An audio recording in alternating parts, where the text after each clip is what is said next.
Pahayag ng Iglesia ni Cristo tungkol sa mga investigasyon ng malawakang katiwalian sa mga flood control projects.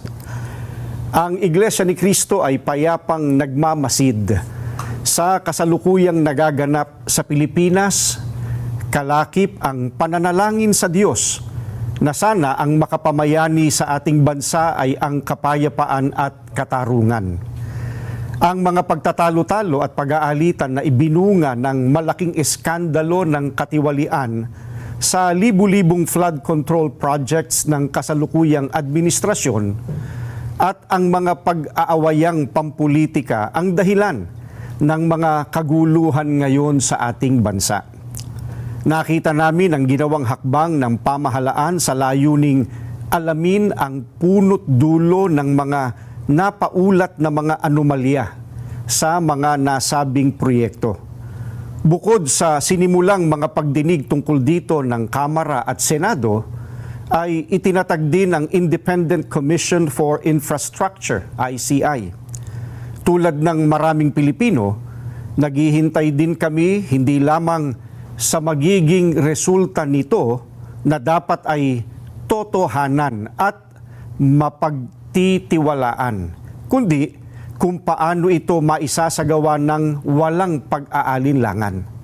Gaya ng nararapat, kailangang mapanagot ang pinakaugat ng mga pagnanakaw ng daan-daang bilyong piso sa kaban ng bayan sa panahon pa naman ng paghihirap ng mga mamamayan.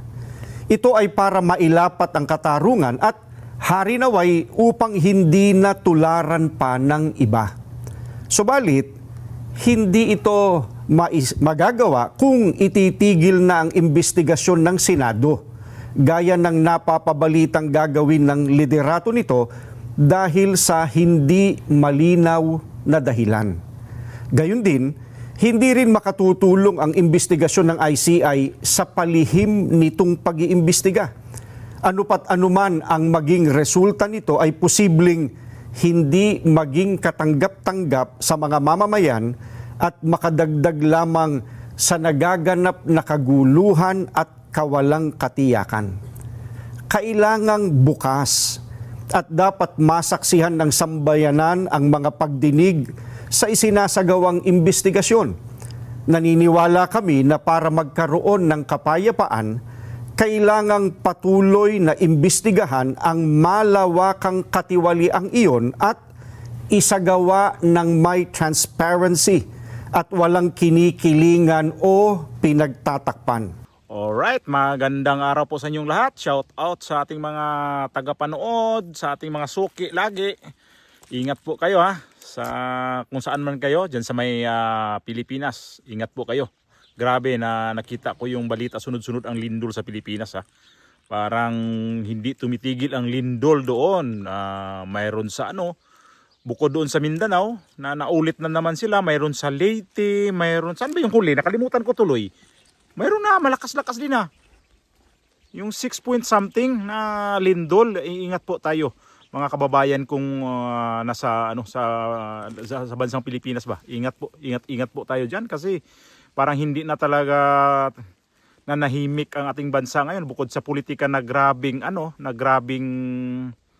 anggulo ng politika. Ito na naman yung mga trahedya talaga na yung kalikasan ang kalaban natin na wala rin tayong kalaban-laban talaga nito. Ako'y nabahala sa mga balita na sunod-sunod ang lindol na tumama sa atin. Grabe ha, nung nakaraan lang saan ba yun? Saan ba yun? Sa may Bagyo, tapos nasundan sa, basta ang daming nangyayari sa atin na hindi maganda ngayon. Ito na ba yung sabi nga nila, nakikita ba natin yung katapusan na ng mundo? Wag naman sana. Kasi lahat naman tayo umaasa, di ba? Na araw-araw tuwing pagbango natin ay umaasa tayo sa araw na to. Sa itong linggo na to, umaasa. Ay, grabe nga naman talaga. Kung hindi lindol ang tumama, bagyo, saklap na sa Pilipinas. Grabe, parang kinastigo na maayos ang Pilipinas. Bukod sa ganyang mga trahedya na mga hindi kagagawan ng tao talaga din. ito yung kagagawa ng tao ng korupsyon. Ayan pa, iba pa yan na pasanin sa ating mga Pilipino, kapwa natin na sa Pilipinas na grabe. Diyos ko po naman talaga. Ano ka talaga na grabe naman tong lindol na to. Kaninang alas 10 ng gabi dyan sa Pilipinas, mayroon na namang tumamang lindol, tapos may mga sunog pa.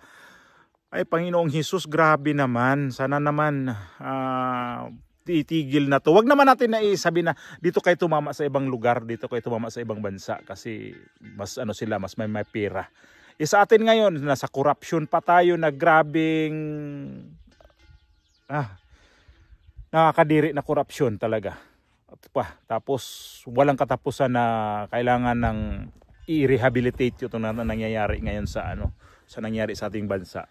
Ito na ba yung kabayaran talaga sa ginagawa talaga na pag-aabuso din sa mga politiko natin? Hindi lang politiko, tayong lahat talaga, no? At ito yung gawin natin gawin ko lang tong reaction itong si Bongbong Marcos na, di ba nung nakaraang linggo naglabas itong Iglesia ni Cristo ng statement nga na kailangan i-transparent yung investigasyon dito sa sa flood control dito sa ICI. At sumagot itong si Bongbong Marcos ngayon. Itong Malacanang. Ito yung ito yung balita muna. Malacanang expresses support for the Iglesia ni Cristo's call for transparency in the Independent Commission for Infrastructure's ongoing probe into irregularities in government infrastructure projects. At a briefing on Wednesday, October 8, Palace Press Officer Claire Castro says President Bongbong Marcos also supports transparency in the probe.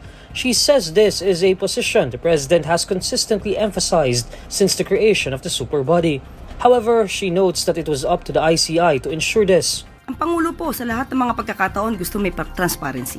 Sa lahat ng pag-iimbestiga, dapat may transparency, walang tinatago. Pero kung paano po ito gagawin ng ICI, kung paano po ito maisa sa publiko, kung paano po sila magiging transparent at hanggang saan, nasa ICI na po yan. But still, ang Pangulo po ay sinusulong din po ang transparency sa lahat ng pag-iimbestiga.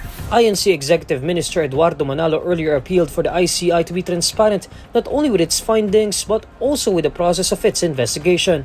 Manalo said the investigation should be open and witnessed by the public. ICI Executive Director Brian Keith Hosaka previously said the hearings of the commission are not being live-streamed to avoid the trial by publicity. Additionally, the INC leader urged the Senate to continue its probe into the alleged anomalous flood control projects. The Senate Blue Ribbon Committee hearing originally set for Wednesday was postponed until further notice due to the unavailability of documents needed within a week. Sinagot nito ng palasyo na nasa pa rin ang ni Bongbong Marcos ay ang makapagpasya lang talaga rin dito ay itong ICI kung ano ba talaga ang gagawin sa kanilang investigasyon. So ito si Bongbong Marcos, hindi naman siguro mahirap din tong pinapagawa niya ng Iglesia ni Cristo na ipakita ninyo ang pag-imbestiga kung ano ba talaga paano kayo mag-imbestiga. Itong Iglesia ni Cristo, nakadalawa na to kay Bongbong Marcos na sunisuportaan itong ni Bongbong Marcos. Kaya lang si Bongbong Marcos, wala. Didma pa din itong nangyari ngayon. Baliwala lahat itong panawagan ng Iglesia ni Cristo. Hindi siya sumusunod ba dito sa grupo ng simbahan to, hindi to politika eh. So, ano bang gusto talaga niya? Na kailangan yung panawagan ng bawat organisasyon ay kanyang idididma. Wala na ba talaga siyang respeto din sa mga tao? Para sa akin, hindi na siya rumirespeto dito sa Iglesia ni Cristo. Nakadalawa na eh. Maalala niyo yung isa na sinuportaan itong Iglesia ni Cristo ang panawagan na wag nang ng impeachment, kasi sinabi ni Bongbong Marcos yun na wag nang mag-impeachment nga dito sa Vice President. At ang nangyari, tinuloy. At ang pumirma, sa una-unang pumirma itong si Sandro Marcos. At ang pinakahuli, itong tiyuhin niya na si Martin Romualdez. So, nakadalawa na naka-strike 2 na to si Bongbong Marcos dito sa Iglesia ni Cristo na nakikita ko na hindi talaga sila sumusunod dito sa mga panawagan ba na kung ano ba talaga ang pakay nitong ICI talaga to. Kung makikita ba talaga ang investigasyon ng ICI na patas Kasi mayroon akong nakita ditong balita na sinabi daw na si Manny Villar, hindi, yung Villar dating secretary ng DPWH, si Mark Villar ay nagwala daw doon sa ICI na inimbestigahan. Ako hindi ko naniwala doon. Kasi professional na tao yan eh. Magwawala ka doon na imbestigar ko. Paano ka nagwawala doon? Ibig sabihin nun, guilty ka kung nagwawala kang totoo. Kaya lang ang nagsulat nun, si Tulfo. Itong si Mon Tulfo. Nag-fake news yata to si Tulfo eh. So, hindi natin idamay ibang Tulfo. Ito na lang si Mon Tulfo. Wag ka lang magsulat kapag fake news. Hirap sa'yo, gumagawa ka lang din ng column, fake news pa. Dami hindi naniniwala noon na nagwawala daw itong si Mark Villar doon sa ICI. Kasi itong linggo pa rin to na inimbitahan siya sa ICI, na pumunta siya sa ng ICI. So, ito ngayon itong nangyari ngayon na maganda talaga kapag itong investigasyon sa ICI itong ICI dapat talaga i-televise talaga para makita natin na paano sila mag-imbestiga, paano sumagot, ano ang reaksyon nito sa pag-imbestiga, kung papanigan ba to. Kaya lang ayaw nilang ilabas eh. Kasi dito sinabi nga 'di ba na hindi talaga nila pahintulutan na ilabas yung mga investigasyon nila. Ang tanong ko niyan, bakit ayaw niyo ipakita sa mga tao? Di naman yan nanakawin ang yung investigasyon eh. Obserbahan din namin nanonood kung ano ba talaga kaming mga kapwa Pilipino na paano ba kayo mag-imbestiga. Huwag naman itago yan kasi ang pangit naman siguro kapag itatago nyo yun kasi nag-imbestiga nga eh. So, itong panawagan ng Iglesia ni Cristo, hindi ito tinupad ni Bongbong Marcos. Ganun talaga. Kasi kapag sabihin niya ito sa mga ICI, kasi siya nag-appoint ng mga tao na yan, ay mapipilitan itong mga taga-ICI na ilabas ang kanilang investigasyon, ipalabas para makita natin. Pero hindi eh. Wala pa din eh. Di natin na talaga may pag-asa ba tayong ipapakita to dito sa sa ating mga ordinaryong mga tao kasi gusto nila itago eh. Sabi pa na itong rekomendasyon ng ICI ipapasa nila to sa ombudsman o saan man. So magulat na lang tayo dito na ganito pala na nasampahan na ng kaso sa ICI. So itong ICI ilang buwan na ba to sila? Ang kanilang grupo wala pa ni isang tao nito na nakasuhan sa kanilang investigasyon. Ang dami nila na-imbestigahan pero ni isa wala pang nasampahan ng kaso dito sa flood control na to, na ito yung blockbuster ngayon. To araw-araw yan balita na mga flood control. Araw-araw yan. Kahit kaming dito sa ibang bansa, sa kaming mga OFW, tinitingnan namin yan. Nanonood kami ng balita kung ano pa talaga ang magiging resulta nga nito kasi interesado. Dahil bilyong pera ang ninanakaw nito. Hindi ho ito ordinaryong pera na nasa 20 mil lang. 20 mil nga, hinahabol pa eh. Ito pa kayang billion o pesos ang pinakialaman nito sa kwarta ng bayan? Napo, kaban ng bayan, kwarta ng bayan. Kwarta ng bayan pa rin yan eh.